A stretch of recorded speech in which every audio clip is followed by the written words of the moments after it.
শুভ সকাল প্রত্যেককেই। দেখো আজকে আবার একটা অন্যরকম ভিডিও নিয়ে চলে এসেছি। দেখো সকালবেলা মাঠের দিকে চলে এসেছি, আর এই দিকে দেখো একটা জমিতে রোয়ার কাজ হচ্ছিল।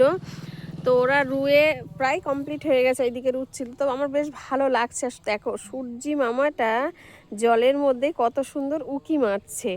তো এই কি বলো তো, ন্যাচারাল এই যে প্রাকৃতিক পরিবেশগুলো না দেখতে বেশ ভালো লাগে, জানো তো।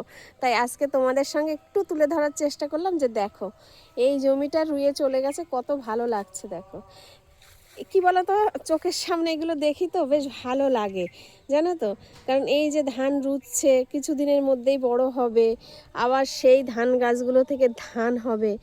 মানে তোমরা অনেকেই দেখেছো, আবার অনেকেই দেখো। এটা কিন্তু ভীষণ একটা সুন্দর, দেখো ভীষণ একটা প্রাকৃতিক পরিবেশ, বেশ ভালো লাগে। আজকে সকালটা কিন্তু এইভাবেই শুরু করলাম। ঠিক আছে, তোমরা কে কীভাবে শুরু করছো সেটা প্লিজ অবশ্যই জানিও।